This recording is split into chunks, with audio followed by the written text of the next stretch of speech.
Horas Balige Academy dari tepian Danau Toba yang indah. Ya. Kita tidak bakal bungkam. Ya. Kita harus lawan rekayasa barbar brutal biadab. Ya. Orang-orang di Mabes Polri, Polda Metro Jaya 2016, kok bisa produk resminya adalah video CCTV rekayasa, BAP rekayasa, ya, produk resmi Polda Metro Jaya 2016 yang dipimpin oleh Tito Karnavian, Krisnamurti, eksekutor prekayasanya Muhammad Noel Azhar dan Christopher Harimanrianto, dan BAP mereka dipakai oleh Profesor Dr. Imade Agus Gelgel Wirasuta ini ya. Inilah kita apanya ya, sangat miris begitu loh. Ya, BAP rekayasa disebarkan ke semua ahli. Ya, oleh siapa? Krisnamurti itu. Gitu loh. Sekarang sudah irjen itu. Makanya Kapolri, ya, kalau Anda ingin kepolisian itu tidak menjadi terkorup, terkotor se-Asia Tenggara tahun 2003, ya benahi ini, tangkap, pecat, pidanakan mulai dari Tito Karnavian, Krisnamurti, ya, Muhammad Noel Azhar dan Christopher Harimanrianto dan para jaksa-jaksa penipu pengkhianat itu ya, yang menyajikan video CCTV rekayasa di persidangan sebagai fakta sesat yang menyesatkan hakim dan jutaan publik. Dan para ahli ini ya, kalau tidak berkomplot, ya mereka disesatkan dengan BAP rekayasa tersebut. Gitu loh. Saya masih positive thinking dengan para ahli tersebut ya, kalau tidak berkomplot. Gitu. Ya khusus untuk Profesor Imade Agus Gelgel Wirasuta ya. Ini kan ilmiah gitu loh. Anda mengklaim di persidangan bahwa model matematika regresi ya, model matematika yang dihasilkan dari regresi, tidak ada metodenya Anda sebutkan di persidangan. Ya, Anda klaim memiliki keakuratan atau error 0,1%. 0,1% yang diderivasi, yang dihasilkan dari hanya 6 sampel harian. Anda memprediksi dalam menit itu dan detik. Bayangkan, 6 sampel. Anda tidak sebutkan ya, algoritma regresinya apa, hanya disebutkan software yang saya gunakan pada saat menyusun disertasi. Itu kan jump into conclusion. Kita ingin bukti, ya, ingin bukti yang secara numerik karena Anda ilmuwan, gitu loh. Metode Anda harus bisa diuji oleh publik karena metode matematika itu dipelajari oleh semua yang mengalami, terutama yang mengalami graduate school of science and engineering, ya, pasca sarjana, khususnya mereka yang mengalami pasca sarjana untuk sains dan engineering, itu semua paham Pak Gelgel. Jadi jangan mengklaim secara sepihak karena di depan publik yang tidak paham dengan advance mathematics model. Kenapa saya bersikeras untuk debat terbuka kita ya lewat Zoom? Kenapa rupanya? Apa takutnya gitu loh? Jangan takut dengan Tito Karnavian maupun Krisnamurti. Ya, Anda kan tidak menjadi bawahan dia gitu. Ayo kita debat terbuka. Ya, Anda tunjukkan ya bukti numerik. Bagaimana 6 sampel itu ya Anda hasilkan ya model matematika Anda itu hanya menghasilkan atau menyebabkan error 0,1%. Ya. Anda di pengadilan itu cuma error 0,1% itu Anda simpulkan dari korelasi diri atau self correlation, yaitu error pelatihan saja. Padahal dalam pembuatan model matematika kita setidaknya ada 2, harusnya 3 ya. Minimum 2, ada data pelatihan dan ada data pengujian. Ya. Ada training dataset, ada tes dataset. Gitu. Anda tidak melakukan itu, hanya training dataset saja, tidak ada tes dataset, apalagi validation dataset. Ya, harusnya 3 secara idealnya. 2 juga boleh gitu. Tetapi Anda harus sediakan data untuk pengujian. Dari 6 sampel itu Anda tidak sediakan data 2 minimum itu pengujian. Gitu loh. 6 Anda pakai untuk data pelatihan saja. Jadi error yang Anda klaim itu 0,1% itu adalah error pelatihan. Kalaupun itu benar klaim itu. Gitu. Anda tentu belajar dalam pemodelan matematika. Ada underfitting, ada overfitting dalam training. Itu Anda harus variabel karena itu. Gitu loh. Anda uji kinerja model matematika tersebut terhadap data pengujian. Anda tidak sebutkan juga model regresi yang Anda gunakan hanya jump into conclusion. Ini 0,1%, jadi waktu masuk cyanidanya begini, gitu. Itu kan tidak baik gitu dalam apa ya, seorang ilmiah jump into conclusion. Kalau Anda tulis paper, ya, atau begini saja, Pak Gil-Gil. Kalau Anda ingin membantah, tidak berani Anda zoom dengan saya, debat ilmiah secara terbuka kita rekam biar semua orang menonton, ya, yang ingin mengupas masalah ini, ya Anda buat. Kalau tidak, video bantahan saya sudah kirimkan tadi lewat email, ya. Nah ini dia, saya emailkan kepada Anda ya, secara terbuka, kita sama-sama yang mengalami graduate school, ya, pasca sarjana. Ayo kita terbuka saja. Ini model saya, Pak. Saya kirimkan ini linknya tadi. Ini untuk pengantar. Tantangan debat ilmiah terbuka. Ayo kita. Ya, ini sudah saya dengan model regresi biasa maupun machine learning dan deep learning, ya. Dengan 6 sampel dataset yang ada saya bagi 2, 4 sampel untuk pelatihan dan 2 untuk pengujian. Ya. Dan hasilnya jauh dari klaim Anda 0,1%. Ini saya buatkan videonya sekaligus ini ya. Jadi error 0,1% yang Anda klaim di persidangan adalah hasil korelasi diri. Korelasi hasil model matematika Anda terhadap data pelatihan, bukan terhadap data pengujian. Jadi janganlah ya di sidang karena di depan umum, di depan persidangan yang tidak tahu apa-apa tentang model matematika Anda klaim. Itu Anda bukan berada di depan publik yang memahami model matematika, ya diterima saja sama Binsar Gultum dan para jaksa tersebut, ya. Nah sekarang ayo kita debat terbuka, Anda buktikan, saya sudah buktikan, saya buat program Python sendiri untuk membuktikan bahwa error itu jauh di atas 0,1%. Ya. Ada yang 60%, ada 3%, ada 4%. Ya, kalau 3%, saya kalkulasi dengan min absolute error, ya, percentage error, MAPE, itu 3%. 3-4%, itu 3% dari 120 jam itu berapa itu? 3,6 jam. Rentangnya, waktu masuknya itu. Jadi, deviasinya 3,6 jam atau 4 jam. Jauh dari 0,1%, Pak. 30 kali errornya dari yang Anda hitung ini. Gitu loh. Ya jauh sekali. Kalau 3-4% saja MAPE-nya, ya, min absolute percentage error, ya, dari dataset Anda 120 jam, ya, 5 hari, maka bayangkan itu 120 dikali 3 atau sampai 4%, 3,6 sampai 5 jam itu rentangnya jauh sekali. Tidak bisa prediksi waktu masuknya kalau menggunakan model matematika Anda, gitu loh, yang saya uji itu. Jadi Anda kan seorang ilmuwan, ya. Mana bisa klaim 0,1% ke error atau 99%, 99,9% keakuratan hanya menggunakan data pelatihan.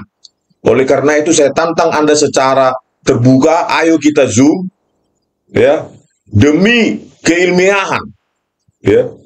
Kalau Anda bilang jawabannya kalau PK diterima, ini sama saja, ini menghindar, ya. Ntar dulu, jawaban berikutnya dari. Nah ini jawaban email dari saya tadi. Kita debat jika sudah PK disetujui. Waduh, ilmiah itu bukan diuji di ini, Pak. Mereka nggak paham dengan metode Anda. Anda bisa berbohong, menipu, karena apa? Di depan publik yang tidak tahu sama sekali. Gitu loh. Dari mana mereka tahu? Mereka tidak pernah belajar. Ayo kita debat sama-sama orang belajar tentang model matematika. Anda dokter keluaran Jerman. Gitu loh. Sekarang profesor, ayo kita debat secara ilmiah agar ditonton publik. Benar tidak klaim Anda 0,1% itu? Apa sih itu? Benar? Kalau benar, apakah Itu cuma error pelatihan. Jauh sekali Pak error pelatihan dengan pengujian. Belum lagi Anda uji error validasi lagi, belum. Gitu loh. Jadi jangan ini masalah selesai. Kalau begini kita, ya ahli semacam ini dipakai hanya untuk memenangkan perkara, habis pengadilan kita Pak. Siapapun bisa dipakai polisi untuk cocok-cocokan. Ya sudah, oh 0,1%. Padahal cuma dari korelasi diri. Ya, dari data pelatihan yang Anda gunakan, bukan data pengujian. Anda tidak sediakan, sisakan untuk data pengujian, apalagi data validasi. Ini kan, ya Anda bertanggung jawab lah, Anda profesor loh. Ya. Harusnya kan kita terbuka gitu. Buktikan Anda programnya apa gitu loh. Modelnya apa gitu ya.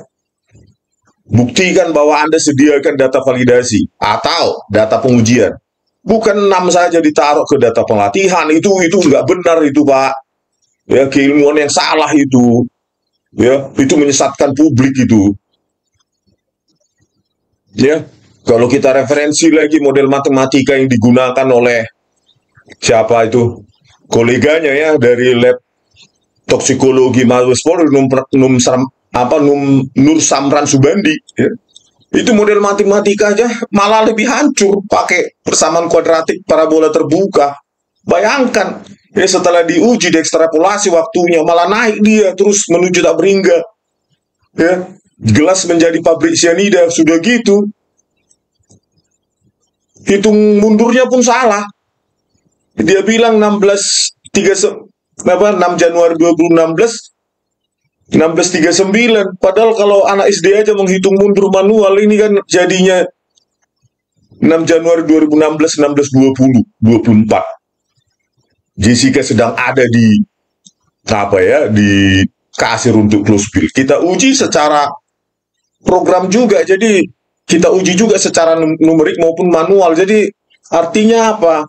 Hasil kedua toksikolog ini itu sangat divergen ya kesimpulannya. Yang satu pakai persamaan kuadratik, yang satu by eksponensial menurun. Ya, kalau kuadratik bayangkan sianidanya menaik. Jadi tidak konsisten hasil mereka berdua ini. Padahal itu yang dibanggakan oleh siapa itu? Krishnamurti, 2 toksikolog dipakai sama hasilnya. Berikut juga dengan profesor hukum pidana UGM itu. Siapa itu? Yang mantan tersangka itu. Edi Hiares ya, membanggakan hasilnya sama. Padahal berbeda. Waduh, parah sekali kan. Hasil kedua toksikolog yang dihadirkan berbeda hasilnya, divergen. Kita uji dengan program. Oke, kita uji ya, divergensi artinya hasilnya mereka ini bercabang ya, tidak konsisten, tidak menuju ke hasil yang sama ya. Inilah bayangkan yang dibangga-banggakan oleh Krishnamurti dan Edi Hiares. Ini kita bandingkan ya. Ya, inilah untuk 120 jam yang sama ya. Untuk model CN1 Gel-Gel model 1, CN3 Nur Samran. Yang ini CN2 Gel-Gel model 2 dan CN3 ini Nur Samran. Ya, untuk 120 jam yang yang kita uji memang kelihatannya sama, tetapi ketika kita ekstrapolasi saja ke 240 jam, hasilnya mereka itu menyimpang jauh. Dalam bahasa apanya ya, ilmiahnya divergen. Tidak menuju apa yang sama. Lihat ini. Yang biru ini Nur Samran naik dia, yang ini Gel-Gel turun, kan nih divergen ini, hasilnya saling bertentangan ini. Ya, apalagi kalau kita uji untuk 480 jam.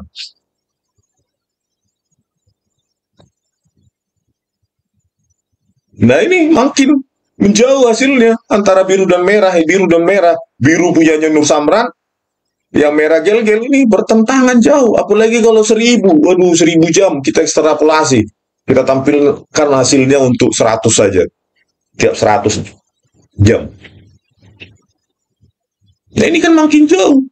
Ini antara hasil kedua toksikologi ini kan kacau sekali nih Mabes Polri seperti ini. Ini untuk 10.000 jam.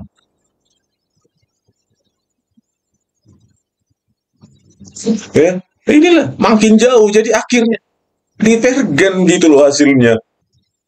Makanya saya bilang debat terbuka adalah the best solution, gitu loh. Kalau Anda ya tidak bisa membuktikan 0,1% itu error atau klaim Anda keakuratan 99,9%, minta maaflah kepada publik, Pak Imade Agus Gelgel. Ya, belum terlambat minta maaf, tarik hasil Anda itu adalah error pelatihan, bukan pengujian, gitu loh. Tarik, gitu loh. Bukan mau menang-menangan ini, tetapi pakailah keilmuan Anda di depan publik yang tidak tahu, ya, tidak paham apapun tentang advance model mathematics, ya. Ya secara bertanggung jawab lah, jangan mentang-mentang di sana di ya seperti Muhammad Noah Al-Azhar dan Christopher Hariman Rianto, mentang-mentang di sidang itu cuma mereka yang tahu, jadi suka-sukanya kan menipu-nipu itu. Gitu. Janganlah kita ulangi, kita dosen. Ya, Anda kan dosen, punya mahasiswa, ya malulah harusnya ya. Klaim over klaim itu, padahal Anda tidak lakukan pengujian apalagi validasi ya. Gitu loh. Kalau Anda tidak mau berdebat, ya berarti kan susah ini. Bagaimana Anda bisa mempertanggungjawabkan klaim Anda ini gitu? Atau buat video untuk sanggahan dari saya gitu, ya kan? Tapi ingat, ya harus ada minimum tes set, ya tes data set. Ini Pak Gelgel, ya data set itu harus Anda bagi training data, validation data, sama tes data. Anda yang lakukan ini nggak ada ini validation data sama tes data. Ya, inilah idealnya. Dataset itu dibagi dalam data pelatihan, data validasi, dan data pengujian. Gitu loh. Bukan klaim sepihak. Ini Anda masih di sini. Validasinya tidak ada sama pengujian. Oke lah, validasi tidak ada karena data Anda minim. Tapi bagi itu 6 sampel itu menjadi 42 atau 51. 5 pelatihan, 1 pengujian, atau 4 sampel untuk data pelatihan, 2 data pengujian. Ini yang benar, Pak. Gitu loh. Error Anda itu error pelatihan, bukan error pengujian, gitu loh. Aduh, janganlah. Karena kita yang paling paham di sebuah kumpulan orang yang nggak paham, jadi suka-suka kita. Ini kan kita ilmuwan ya. Tidak pernah saya temukan, Pak, model regresi, baik model regresi primitif maupun yang sekarang ya kontemporer seperti machine learning dan deep learning, itu 6 sampel datasetnya menghasilkan error pengujian itu 0,1%. Itu tidak ada itu, Pak. Sampai detik ini ya, 30 tahun saya belajar matematika ini, Pak, gitu. Tidak ada 0,1% yang diderivasi ya, error 0,1% error pengujian dari hanya 6 sampel model matematika apapun itu. Kita bukan sulap, gitu loh. Untuk memprediksi atau melakukan regresi itu bukan sulap, gitu. Itu harus ada bukti numerik. Aduh, parah, Pak. Nah, supaya Pak Gelgel apa ya, dengarkan ini. Saya sudah menguji untuk beberapa regresi ya, pakai linear ya, di mana saya bagi dia ya hanya 2 untuk data pengujian karena minimnya data Anda 6 sampel, maka saya tidak bagi menjadi 3 bagian, hanya 2 bagian saja ya untuk data pelatihan, data dan data pengujian. Data pengujian yang ini ya, untuk data pelatihan ini saya kira-kira dari screenshot Anda ya, inilah datanya. Untuk linear regression, untuk data pelatihan 4, data pengujian 2, inilah hasilnya ya. Coba ini MAPE-nya ya, mean absolute percentage error-nya 10% untuk linear regression. Oke, Anda katakan itu linear regression. Oke, kita coba lagi polinomial ya, derajat 2. Ini dia hasilnya ya. Error pengujiannya 5,25%.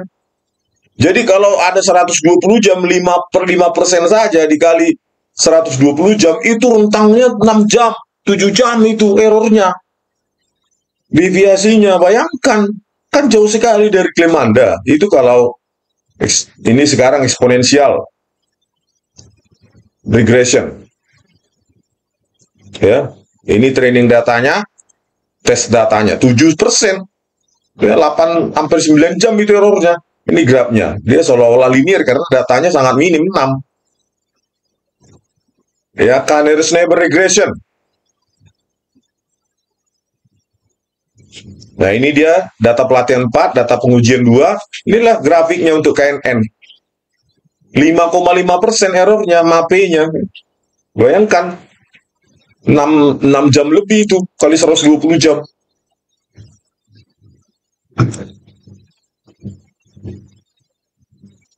Selanjutnya, decision tree.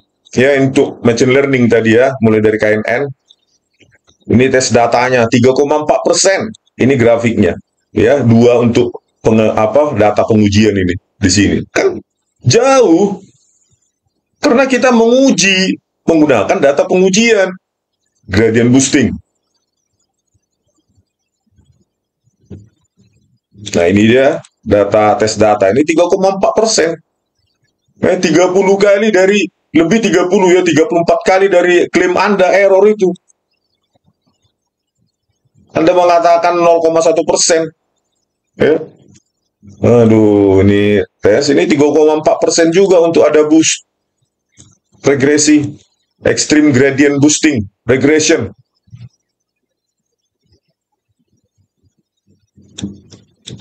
Ini dia. Ya, tes data 2. 3,4% juga. Ini grafiknya. Ya. Terus untuk multilayer perceptron. Deep learning. Malah tidak mampu sama sekali ini. Malah 91% grafiknya. Karena sangat miskinnya data itu, bahkan untuk multilayer perceptron juga kacau hasilnya karena sangat miskin data Anda itu. Jadi ini juga ya untuk ARIMA regression model 3,4%. Ini dia. Kan distorsinya jauh sekali ini. Ya, makanya tes datanya ya error pengujian 3,4%. Selanjutnya juga ARIMA regression ya untuk time series. Ini dia 60,4%, malah jauh sekali. Prophet regression.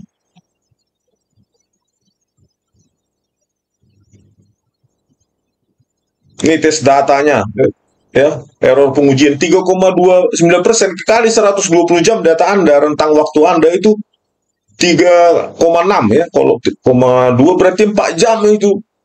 Rentangnya itu error deviasinya. Aduh. Ya, saya sudah katakan, Pak Madi Gel-Gel ya, rujukan Anda untuk adanya indikasi warna kopi itu adalah hasil perbuatan rekayasa dari Christopher Harimandrianto ya di kamera 9 ini dia. Ya, tanyakan pada dosen di Udayana ya, downscaling itu rekayasa atau tidak? Video pengaburan lewat downscaling inilah dia. Ya, rekayasanya di downscaling di kamera 9 pukul 15.35 sampai 16.59, tetapi dibiarkan ontetik 16.59 sampai 18.25. Di sini warna kopi pada saat otentik warna kopi diambil Sari. Sementara pada saat disajikan Agustriono di downscaling akhirnya terjadi perubahan warna kopi yang memang disengaja akibat downscaling tersebut, warna ya berubah. Ya, hasil downscaling dengan yang otentik. Kedua titik itu, Agustriono di rekayasa, di downscaling, sementara pada saat Sari dibiarkan otentik. Ya pastilah intensitas warna kopi berubah. Karena perbuatan Christopher Harimandrianto yang Anda rujuk itu. Begitu juga dengan rujukan gerakan-gerakan mencurigakan. Ya, yang Anda gerakan-gerakan mencurigakan Jessica di meja 54. Itu kan hasil pengaburan interpretasi terhadap objek-objek kabur yang sengaja dikaburkan oleh Muhammad Noah Lazar di kamera 7 pukul 15.57 sampai 17.17. Ini dia. Ya, 1,5 juta piksel per frame dibuang lewat downscaling oleh Muhammad Noah Lazar, semua objek kabur. Jadi narasi dia berdasarkan interpretasi dia terhadap objek-objek yang kabur tersebut. Yang Anda simpulkan pergerakan mencurigakan. Itu perbuatan rekayasa Muhammad Noah Lazar. Jadi dasar Anda, ya, dasar Anda dilibatkan di persidangan Jessica tersebut adalah dasar yang sudah direkayasa, BAP rekayasa yang diberikan oleh oleh Krishnamurti kepada Anda, gitu loh. Harusnya kan Anda sebagai ilmuwan, ya saya salah, rujukan saya salah, dan klaim saya 0,1% jauh dari keakuratan itu. Karena itu cuma error pelatihan, bukan error pengujian. Begitu loh Pak. Tarik. Kenapa kita punya mahasiswa, malu kita. Gitu loh. Ya kita harus punya integritas supaya mahasiswa Anda juga ketika kerja nanti punya kejujuran. Gitu loh. Anda profesor. Ya. Integritas harusnya nomor satu. Profesor ilmiah loh. Nah inilah screenshot dari model Bayes eksponensial yang Anda klaim 0,1. Ini kan dari koefisien korelasi 0,991 ini. 0,99292 model ini kan. Dari sinilah Anda katakan ya 1 dikurang 0,991 jadi 0,01%. 0,001 dalam persen 0,1%. Ini kan dari korelasi diri terhadap data Anda, data pelatihan dengan keluaran model. Ya pastilah korelasinya 0,99, belum dikaitkan dengan cross correlation, ya korelasi silang antara keluaran model Anda dengan data pengujian yang tidak termasuk dalam data pelatihan. Itu loh Pak Gel-Gel. Ya makanya saya, kalau Anda masih belum puas, ayo kita debat terbuka Zoom, ya. Atau kalau Anda tidak bersedia, takut atau apa, ya buat bantahan gitu loh. Kalau tidak bisa membuat bantahan, ya buat minta maaf. Itu aja loh Pak Gel-Gel. Ya, Anda overklaim. Itu salah itu secara keilmuan itu Pak Gel-Gel. Ayolah kita benahi hukum Indonesia ini berdasarkan keilmuan kita yang bertanggung jawab. Gitu. Jangan mau kita dipakai oleh oknum-oknum polisi yang memang menaikkan jenjang karirnya untuk rekayasanya. Anda nggak dapat apa-apa mungkin kan? Gitu loh.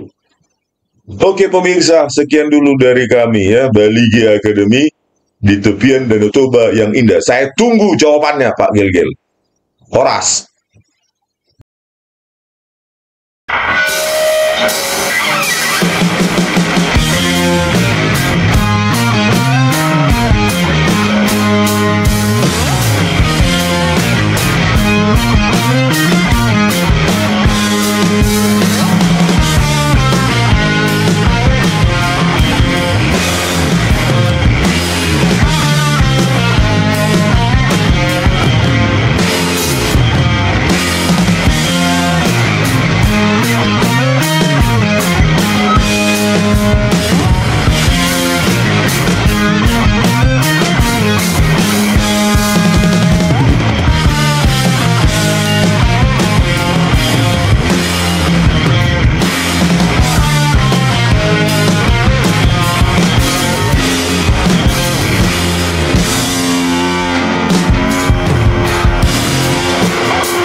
Yang saya dapatkan datanya dari BAP Digital Forensik seperti yang tertera, bahwa susu dalam gelas disajikan oleh Agus masih berwarna putih seperti belum disajikan, artinya belum ada pengadukan.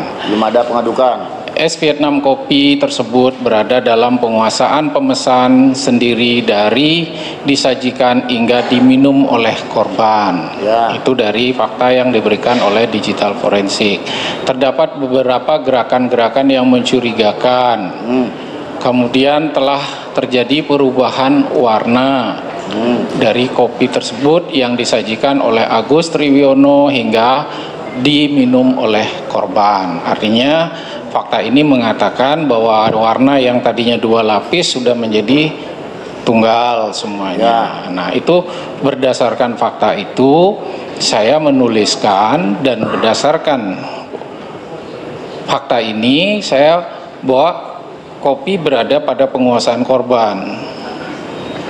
Jadi korban yang bertanggung jawab atas masuknya sianida ke dalam kopi. Berdasarkan data elusidasi ini, bahwa waktu sekitar itu kemungkinan sianida itu masuk ke dalam kopi korban. Ya, begitu hasil daripada kajian analisis saudara ya. Betul. Baik. Ya. Lalu selanjutnya saya mencoba menerjemahkan apa yang saksi toksikolog forensik atau ahli sebelumnya melakukan percobaan, mencoba merekonstruksi dari laju penguraian sianida di dalam sampel. Karena sianida bagaimanapun dia akan berubah menjadi gas. Ketika dalam bentuk gas dia akan menguap hilang, sehingga konsentrasi sianida di dalam sampel yang disita oleh kepolisian yang disimpan oleh laboratorium forensik selama dilakukan pengujian, jadi dari korban kemudian masuk ke lab dilakukan pengujian, pasti ada yang hilang. Saya mencoba untuk menghitung kecepatan penguapan atau penguraian sesuai dengan ilmu yang saya miliki. Persamaan ini saya cari laju persamaan reaksinya seperti apa. Banyak yang menyampaikan bahwa orde kinetika reaksi penguraian sianida adalah orde pertama, dengan laju modelnya adalah bi eksponensial. Ada 2 persamaan eksponensial yang ikut. Lalu persamaan realnya seperti apa? Berdasarkan data yang diberikan oleh BAP Laboratorium Forensik, saya mencoba untuk melakukan perhitungan dengan menggunakan software yang saya pakai pada saat menulis disertasi, dan juga software ini saya pakai untuk mengurai intik racun dari saudara almarhum. Saya mencoba menghitung dengan, sehingga syaratnya di sini adalah kesalahannya hanya 0,1%. Saya mencoba untuk melakukan penghitungan-penghitungan software tersebut dengan rumus ini, sehingga diperolehlah 2 persamaan dengan asumsi pengukuran pasti juga ada kesalahan karena GCMS yang dipakai, sehingga 0,002 mg masuk di akal. Dari 2 persamaan ini dengan statistik yang sangat bisa dipercaya, sehingga saya mendapatkan 2 persamaan. Persamaan pertama seperti ini, persamaan kedua seperti ini. Berdasarkan persamaan ini saya coba hitung kadar yang ada, konsentrasi sianida di dalam gelas, dalam kopi yang tersisa pada saat masuk. Disinilah muncul waktu, sehingga ketika dirunut ke belakang waktunya muncul sekitar 16.30 sampai 16.45.